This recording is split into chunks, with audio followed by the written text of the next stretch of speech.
Shalom jemaat Tuhan, sungguh kita patut mengucap syukur jikalau pada pagi hari ini kita dipertemukan kembali dalam ibadah online. Mari bersama kita awali ibadah ini dengan penuh ucapan syukur dan bersama kita pujikan Allah Roh Kudus.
Jemaat diundang untuk berdiri. Ibadah Raya Minggu di dalam keluarga ini akan kita mulai dengan satu pengakuan bahwa pertolongan kita datangnya dari Allah Bapa yang di dalam diri Tuhan Yesus telah menyelamatkan kita. Turunlah atas kita sekalian kasih, anugerah, dan damai sejahtera dari Allah Bapa, Tuhan Yesus Kristus, dan Roh Kudus, Roh kebenaran. Amin. Gloria Patri.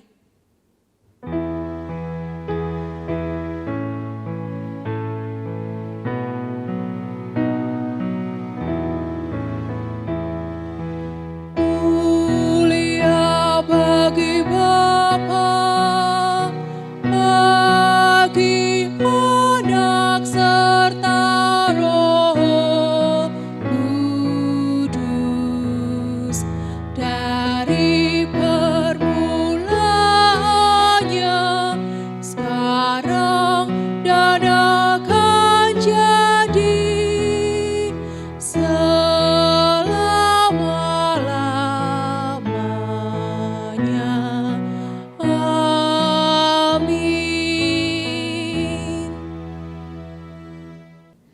Nats pembimbing diambil dari 1 Yohanes 4 ayatnya yang ke-6. Kami berasal dari Allah. Barang siapa mengenal Allah, ia mendengarkan kami. Barang siapa tidak berasal dari Allah, ia tidak mendengarkan kami. Itulah tandanya, roh kebenaran dan roh yang menyesatkan. Amin. Amin. Amin.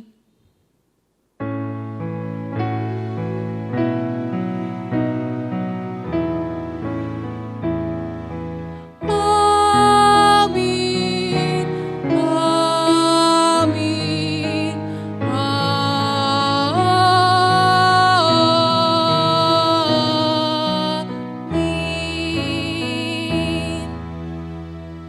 Jemaat dipersilahkan duduk kembali. Jemaat terkasih, sungguh indah jikalau kita setiap hari hidup dekat dengan Allah kita. Setiap hari tentunya kita memiliki kekuatan yang baru dan hati yang selalu merasa tenang. Mari bersama kita pujikan Indah Bersamamu.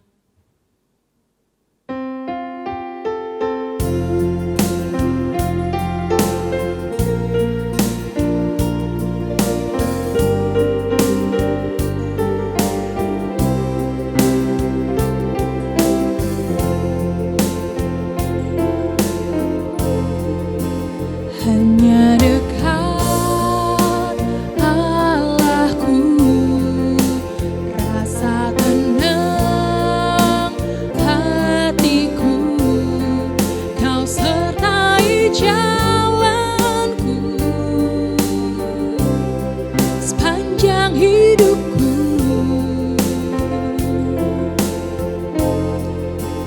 Hanya dekat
dekat Allahku, rasa tenang hatiku, Kau sertai jalanku sepanjang hidupku.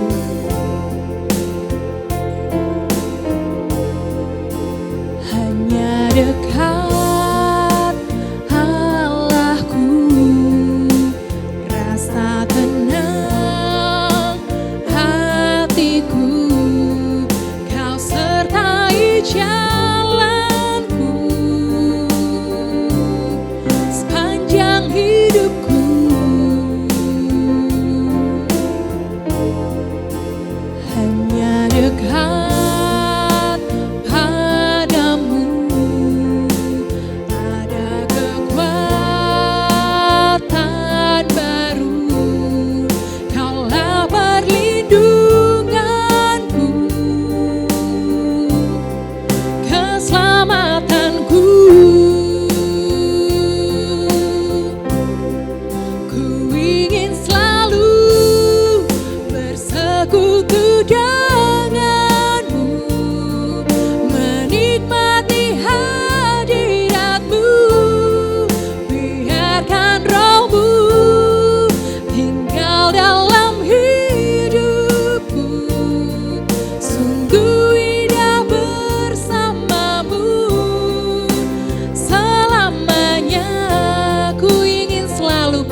Sungguh indah bersamamu,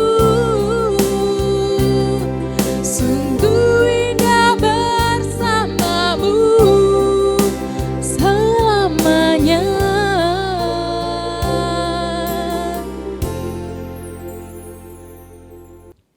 Bacaan firman Tuhan terambil dari Amsal 2 ayat 6 sampai 11. Karena Tuhanlah yang memberikan hikmat, dari mulutnya datang pengetahuan dan kepandaian.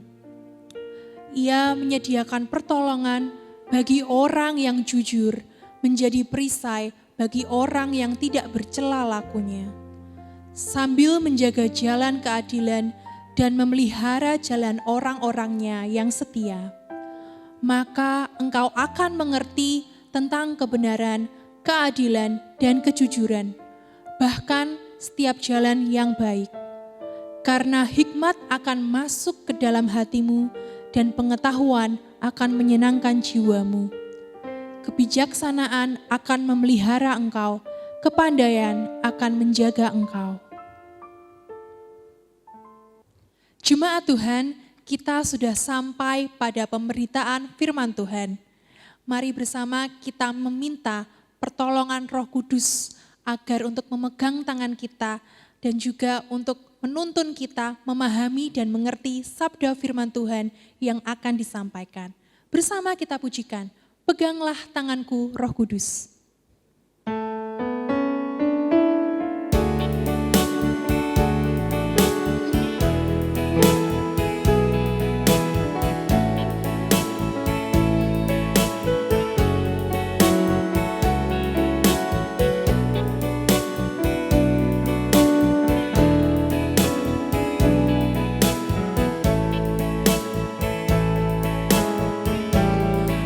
Peganglah tanganku Roh Kudus setiap hari.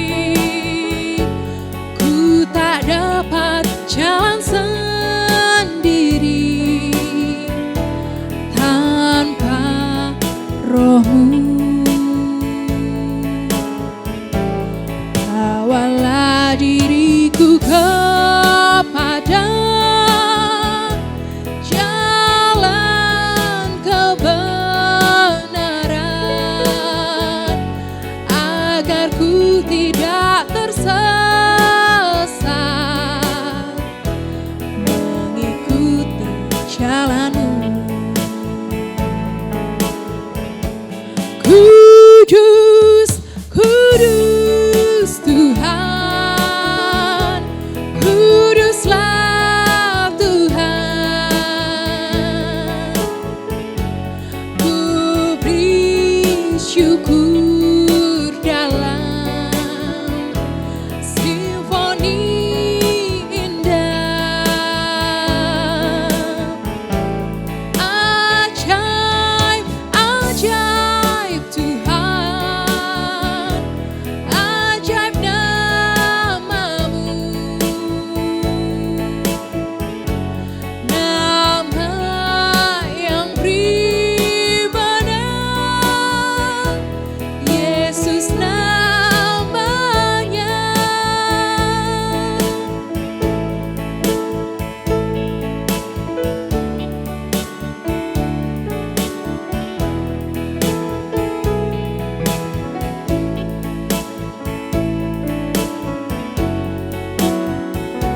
Peganglah tanganku Roh Kudus setiap hari.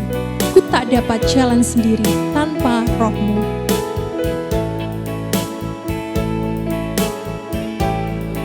Peganglah tanganku Roh Kudus setiap hari. Ku tak dapat jalan sendiri tanpa Roh-Mu.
kuduslah Tuhan. Kudus, kudus Tuhan, kuduslah Tuhan.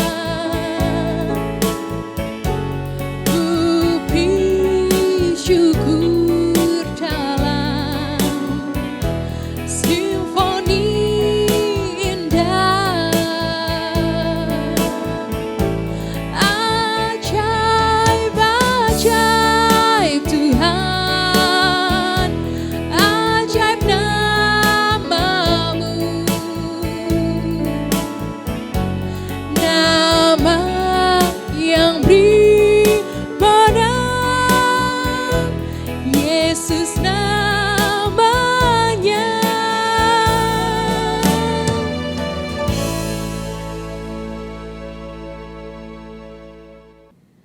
Jemaat yang dikasihi Tuhan, mari kita persiapkan diri kita untuk menyambut firman Tuhan, mendengarkan firman Tuhan.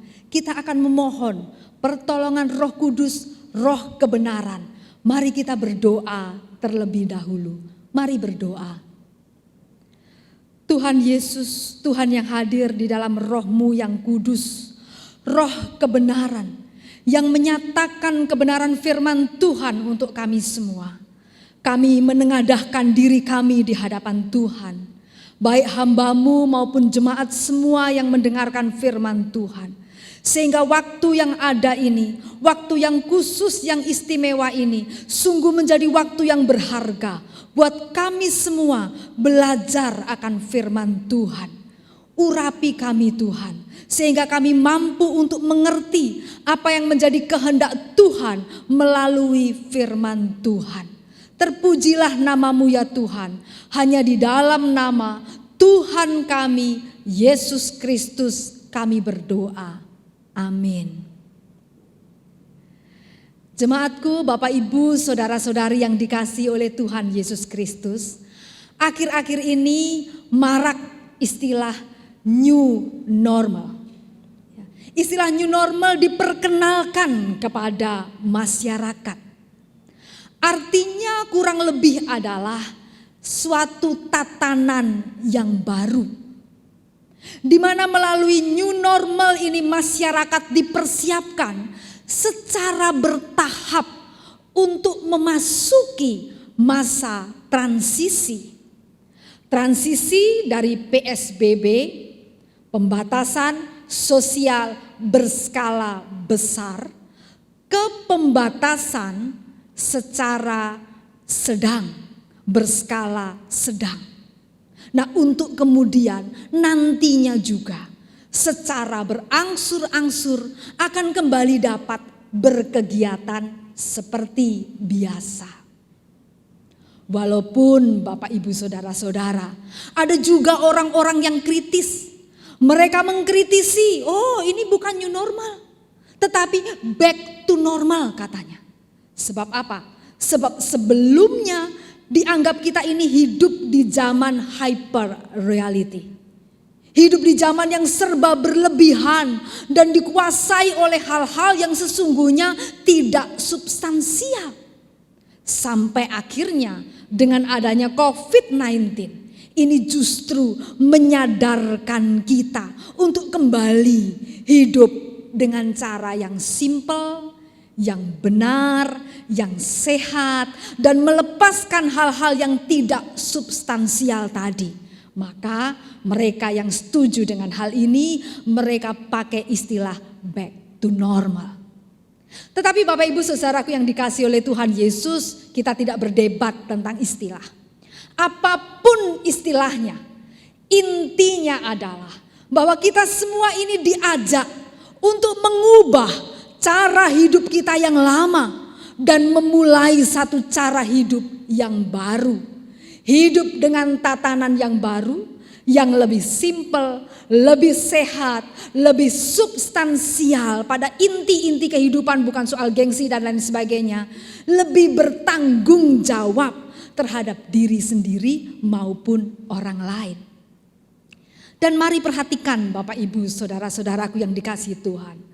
Hampir di semua lini kehidupan harus menerapkan tatanan yang baru ini. Contoh, dalam hal menjaga kesehatan diri, masyarakat juga ada di situ diterapkan tatanan yang baru. Contoh lain, dalam hal menjalankan aktivitas pekerjaan, di situ juga ada tatanan yang baru. Dalam hal berkendaraan, kendaraan umum, kendaraan pribadi, di situ juga ada tatanan yang baru. Dalam hal berkumpul, bersosialisasi, pertemuan-pertemuan, di situ juga dibuat tatanan yang baru. Dalam hal berbelanja, baik ke pusat-pusat pertokoan, pusat perbelanjaan maupun ke pasar-pasar, di situ juga ada tatanan yang baru. Dalam hal bersekolah, dalam hal beribadah juga termasuk ada tatanan yang baru. Nah Bapak Ibu, oleh karena semuanya itu menyangkut hal yang baru, menyangkut tatanan yang baru, maka jelas kita semua harus mempelajarinya. Kita semua harus tahu bagaimana yang benar, bagaimana melakukan dengan cara yang benar. Dan untuk tahu yang benar, maka jelas Bapak Ibu, kita butuh satu petunjuk. Kita semua ini butuh tuntunan, butuh arahan, butuh panduan. Baik itu dari pemerintah maupun dari lembaga kesehatan yang berwenang.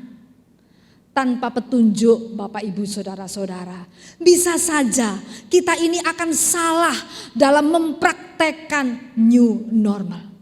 Kita butuh tuntunan yang benar. Nah Bapak Ibu, sama halnya itu dengan kehidupan iman. Kehidupan sebagai murid Tuhan Yesus, kita juga butuh petunjuk, tuntunan yang benar. Kita butuh arahan yang benar, supaya kita ini juga bisa hidup dalam tatanan baru sebagaimana yang dikehendaki oleh Tuhan. Supaya kita bisa tinggalkan tatanan-tatanan lama kita yang semaunya sendiri, yang mengikuti dosa, yang melawan Tuhan, yang menyakiti sesama, lalu kemudian masuk pada tatanan baru. Di situ kita butuh tuntunan yang benar. Bapak Ibu Saudaraku yang dikasihi Tuhan, pertanyaan kita adalah, dari mana petunjuk itu? Dari mana tuntunan dan arahan itu? Sekali lagi, dari mana kita mendapatkannya? Bapak Ibu, jawabnya jelas. Dari Roh Kudus yang disebut juga Roh kebenaran. Yohanes 16 ayatnya yang ke-13. Mari kita baca. Yohanes pasalnya yang ke-16 ayatnya yang ke-13 demikian. Tetapi apabila ia datang, yaitu Roh kebenaran, ia akan memimpin kamu ke dalam seluruh kebenaran. Sebab ia tidak akan berkata-kata dari dirinya sendiri, tetapi segala sesuatu yang didengarnya, itulah yang akan dikatakannya, dan ia akan memberitakan kepadamu hal-hal yang akan datang. Perhatikan, tadi ada tertulis, apabila ia datang, yaitu Roh kebenaran, ia memimpin kamu ke dalam seluruh kebenaran. Jadi sangat jelas, Roh kebenaran akan menjadi petunjuk, akan menjadi pengarah, akan menjadi penuntun yang memimpin kita semua umat Tuhan.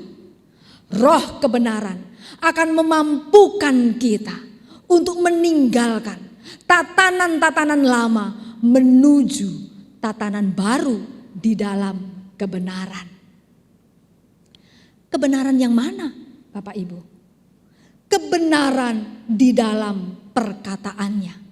Bukan kebenaran menurut kita sendiri-sendiri, ini bisa saja menjadi relatif. Melainkan kebenaran firman Tuhan sesuai dengan perkataan dari Tuhan Yesus.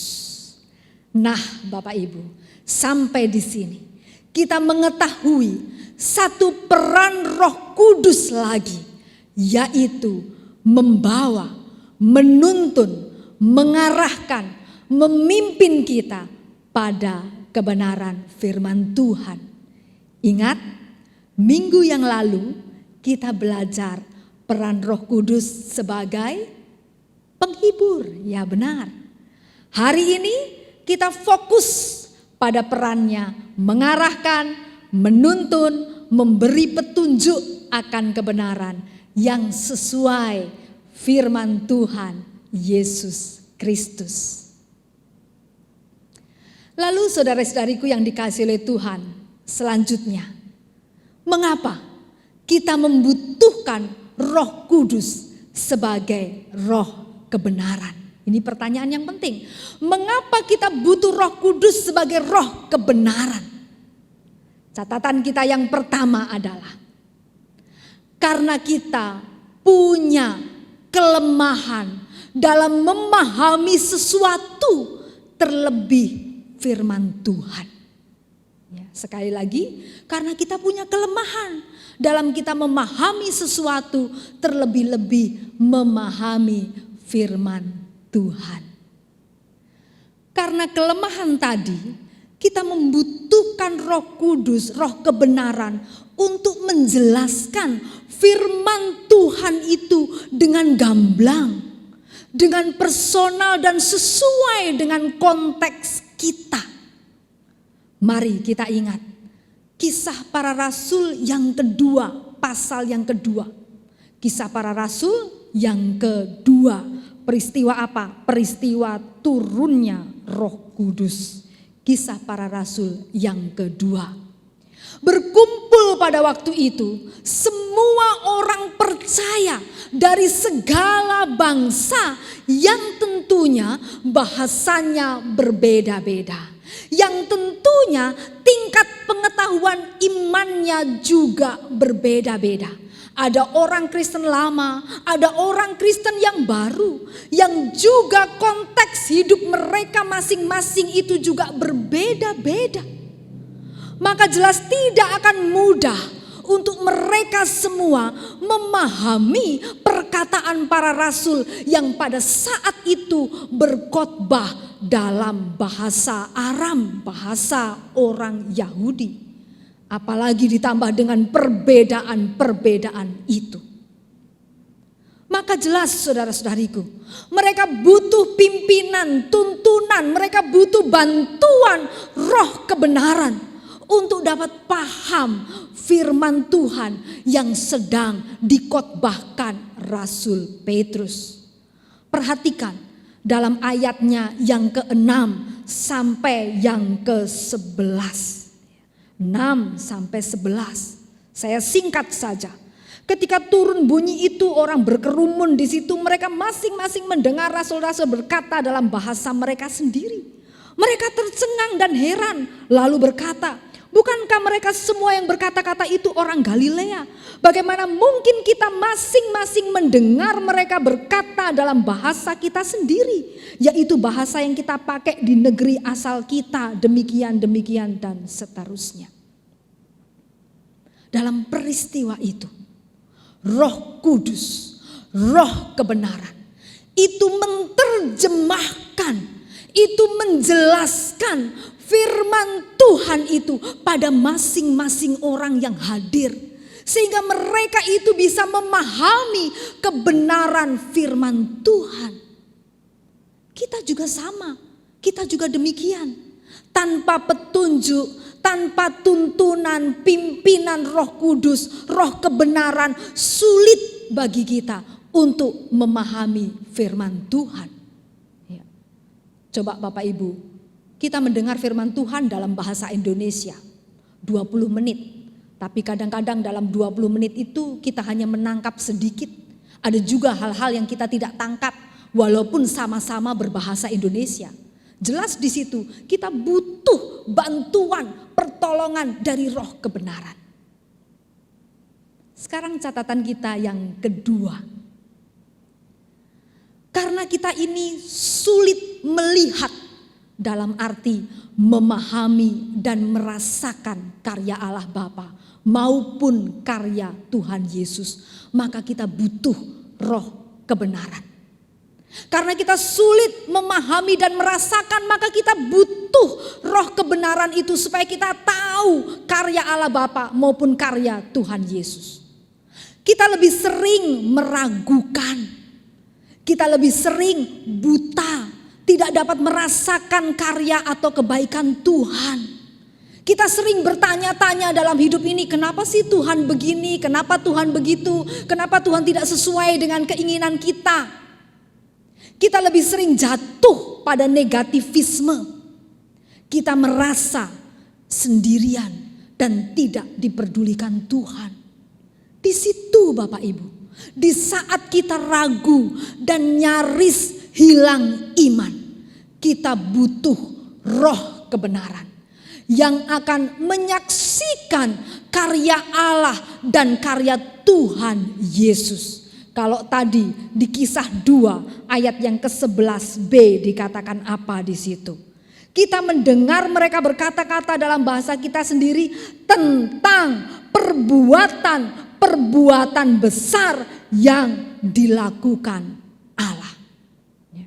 Lalu juga dari Yohanes 15 ayatnya yang ke-26, di situ dikatakan apa? Jika penghibur yang akan kuutus dari Bapa datang, yaitu roh kebenaran yang keluar dari Bapa, ia akan bersaksi tentang aku. Jadi berkat roh kebenaran kita jadi tahu karya-karya Allah Bapa, karya-karya Kristus. Alasan yang ketiga, saudara-saudari, kita membutuhkan roh kebenaran sebab kita ini mudah jatuh di dalam dosa. Kita mudah jatuh dalam hidup yang tidak kudus. Roma pasalnya yang ke-8 ayat 6 dengan sangat jelas mengatakan, keinginan daging adalah maut. Artinya apa? Artinya sikap laku kita, pikiran kita, keinginan kita itu cenderung membawa kita pada dosa, membawa kita pada maut, membawa kita pada hukuman. Tetapi dikatakan di situ, roh memberi hidup. Oleh karena itu, roh kebenaran kita butuhkan untuk membawa kita pada kekudusan.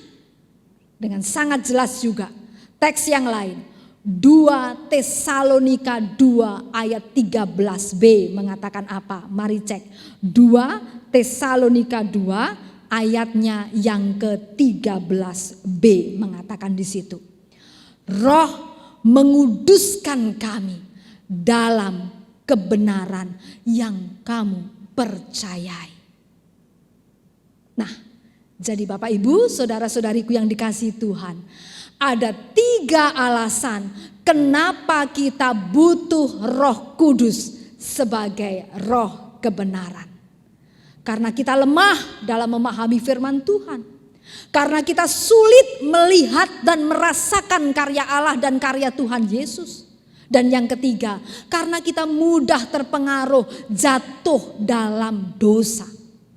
Itulah sebabnya Tuhan itu hadir dalam bentuk Roh Kudus, roh kebenaran untuk menuntun kita, mengarahkan kita, menghadapi segala pemahaman kita itu dan membawa kita pada kehidupan yang baru, tatanan hidup yang baru dalam kebenaran Tuhan.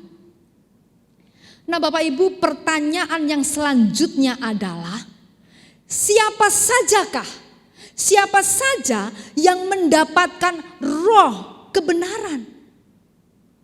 Saya akan mengajak kita kembali pada teks 2 Tesalonika 2 ayat yang ke-13. 2 Tesalonika 2 ayatnya yang ke-13 tadi. 2 Tesalonika 2 ayat yang ke-13. Demikian dikatakan, perhatikan bagaimana Rasul Paulus di situ bersyukur. Akan tetapi kami harus selalu mengucap syukur kepada Allah karena kamu saudara-saudara yang dikasihi Tuhan. Sebab Allah dari mulanya telah memimpin kamu untuk diselamatkan dalam roh yang menguduskan kamu dan dalam kebenaran yang kamu percayai. Siapa kamu di situ? Dalam surat ini jelas, jemaat Tesalonika, dan tentu juga kita semua pembaca Alkitab di masa kini yang tadi dikatakan percaya pada kebenaran itu. Jadi siapapun kita, dimanapun kita, sepanjang abad, sepanjang dia percaya dan patuh pada kebenaran firman Tuhan dalam Allah Bapa maupun dalam Tuhan Yesus Kristus, dia mendapatkan roh kebenaran. Jadi saudara-saudariku yang dikasihi oleh Tuhan Yesus Kristus, sebagai orang percaya yang telah diselamatkan, kita akan mampu hidup dalam tatanan baru keselamatan hanya dengan memiliki roh kebenaran dalam diri kita. Kita membutuhkannya supaya penebusan Tuhan Yesus itu, pengudusan yang diberikan Tuhan Yesus itu kepada kita tidak menjadi sia-sia. Jika dengan roh kebenaran, jemaat yang mula-mula dari segala bangsa itu dengan segala perbedaan-perbedaannya itu dapat bertumbuh iman secara kualitas dan kuantitas, maka kita pun juga pasti rindu, pasti mau merasakan hal yang sama. Kita tentu tidak ingin menjadi pengikut Kristus yang gagal memahami firman Tuhan, tidak tahu mana kebenaran, mana kesesatan. Kita tentu juga tidak mau menjadi orang Kristen yang lemah, yang mudah jatuh ke dalam dosa. Sebaliknya, kita tentu ingin menjadi murid Tuhan, orang Kristen yang tahu tugasnya di dunia ini, tahu menyenangkan hati Tuhan, yang mampu hidup dalam era baru, era keselamatan, tatanan baru yang Tuhan tetapkan. Sebab itu, mari kita semua dengan rendah hati memohon supaya roh kebenaran itu hadir dalam hidup kita. Mari kita percayai pimpinannya. Mari kita taat suaranya. Ikuti arahannya. Jangan kalau kita mendengar teguran roh kebenaran dalam hati kita, melalui nurani kita, melalui firman Tuhan, kita malah menolak, kita malah melawan, kita malah berargumen atau ngeyel. Seperti orang-orang yang selama ini ngeyel mengikuti aturan PSBB. Kita sendiri bukan yang akan kena resikonya. Maka mari percayai, mari berikan ruang yang seluasnya. Roh kebenaran itu bekerja di dalam hidup kita. Maka hidup kita ini akan aman. Hidup kita ini akan penuh dengan damai sejahtera. Hidup kita ini akan selamat sampai akhir. Tuhan memberkati. Mari kita berdoa. Tuhan Allah kami, ya Roh Kudus, ya Roh kebenaran. Kami bersyukur kembali kami diingatkan. Mengapa kami membutuhkan roh kebenaran itu dalam hidup kami. Itu semua karena kami lemah dalam memahami firman Tuhan. Itu semua karena kami mudah jatuh di dalam dosa. Itu semua karena kami sungguh membutuhkan bimbingan. Sehingga kami dapat hidup dalam tatanan yang baru. Tatanan keselamatan, era keselamatan. Tuhan, jangan pernah Engkau meninggalkan kami sendirian. Mari ya roh kebenaran, Engkau bersuara dengan jelas di dalam hidup kami. sehingga kami senantiasa tahu dan mencondongkan diri kami kepada kebenaran firman Tuhan, hidup di dalam kebenaran. Kami percayakan hidup kami ke dalam pimpinan tangan-Mu. Kami juga berdoa, jikalau sebentar kemudian kami juga diberi kesempatan untuk menyampaikan persembahan kami. Biarlah apa yang kami bawa kepada Tuhan ini menjadi dupa yang harum di hadapan Tuhan. Engkau kuduskan, Engkau sucikan, sehingga dapat memuliakan nama Tuhan dan berguna untuk pekerjaan Tuhan di dunia ini. Terima kasih Tuhan.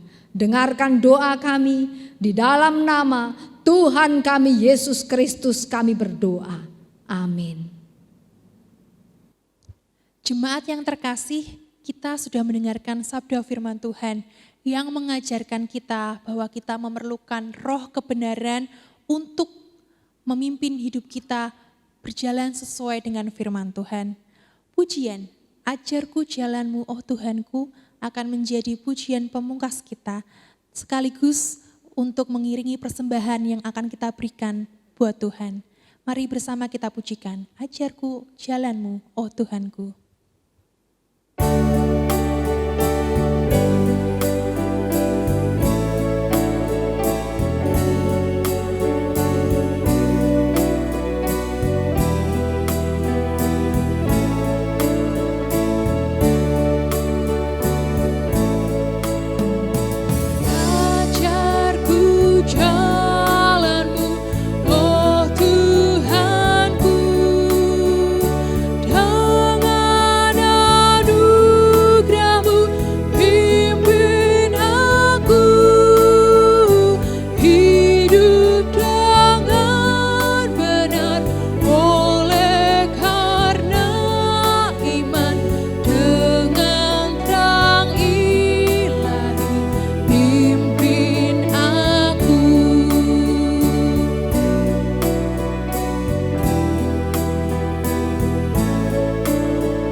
hidupku, pimpin aku kemanapun Tuhan kehendaki, hingga perlombaan ku akhiri nanti, mahkota Tuhan beri, pimpin aku.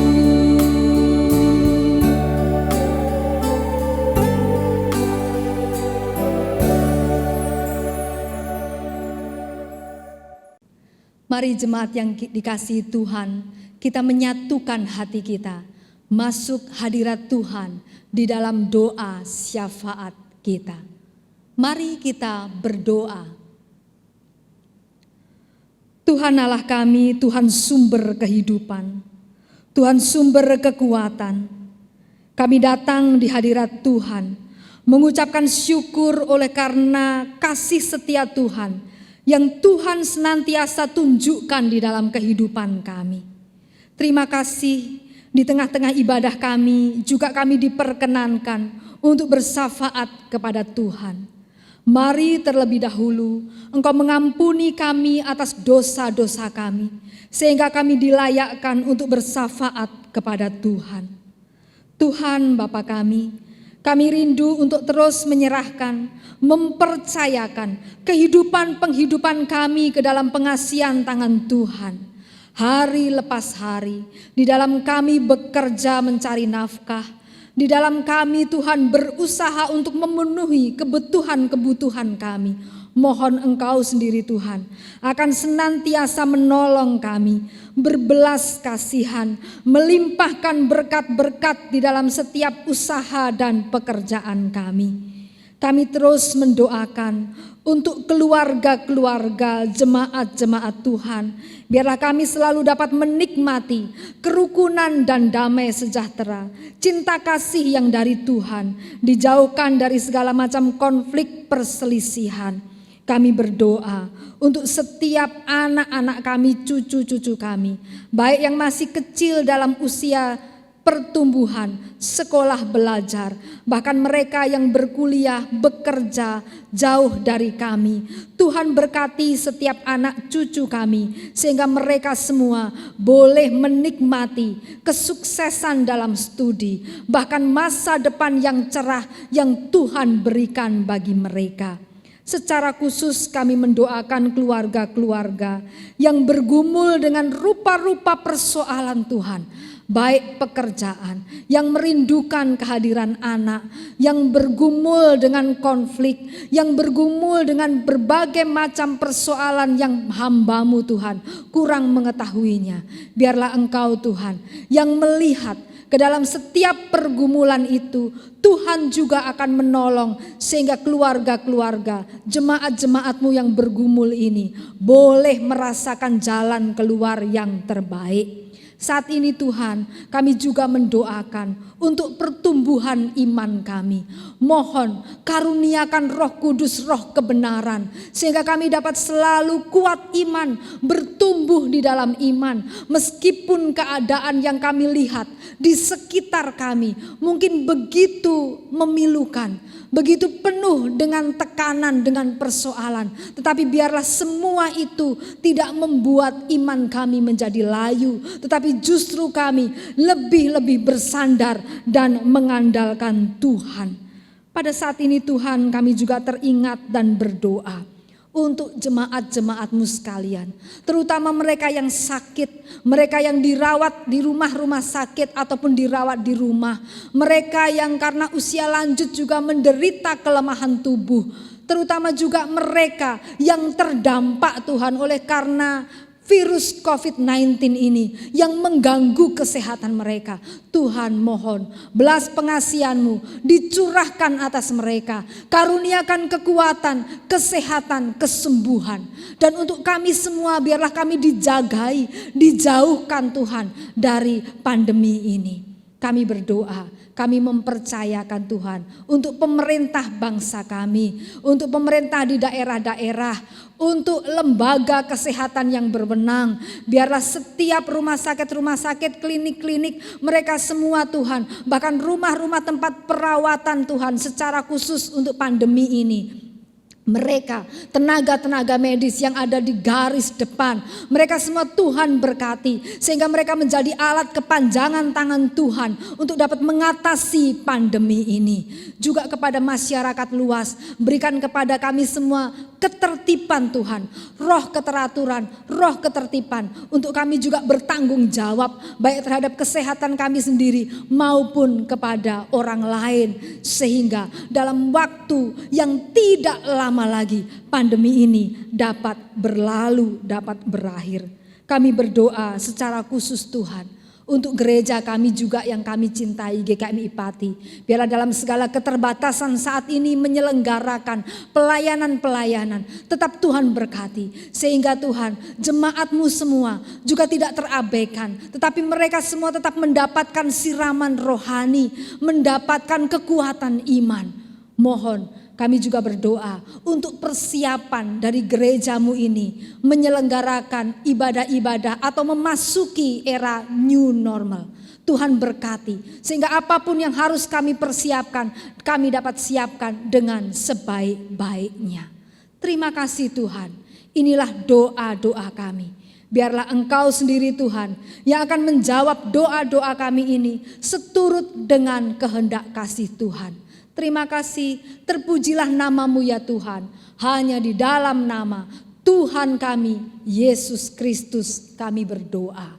Amin. Jemaat yang dikasihi Tuhan, kita akan mengakhiri ibadah kita.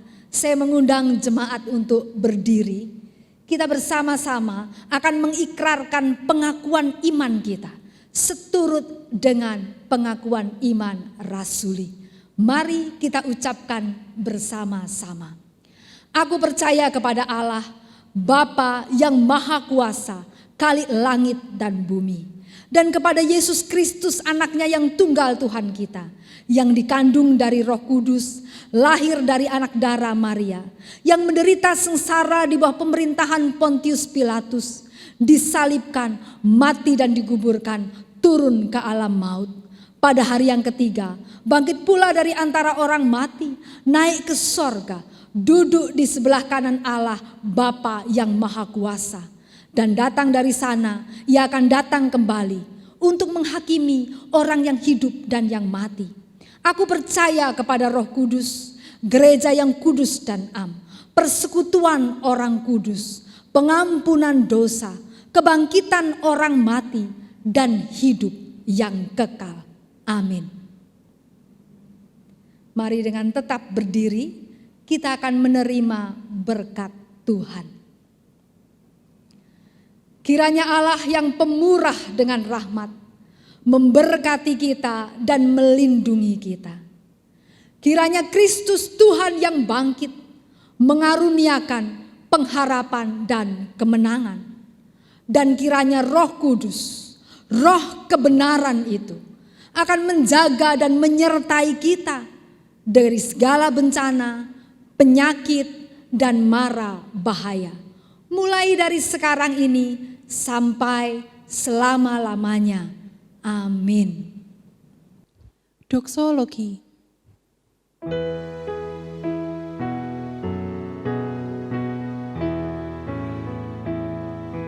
Kepada Allah dipuji semua makhluk di bumi, padanya ku beri pujian, Bapa, Anak, dan Roh Suci. Amin.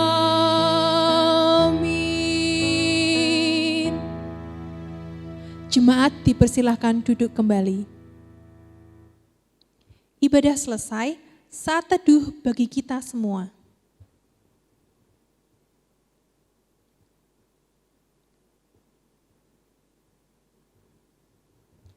Selamat hari Minggu menikmati bersama dengan keluarga. Be prepared for the new normal. Stay safe, stay healthy, dan sampai jumpa pada ibadah online selanjutnya. Tuhan Yesus memberkati.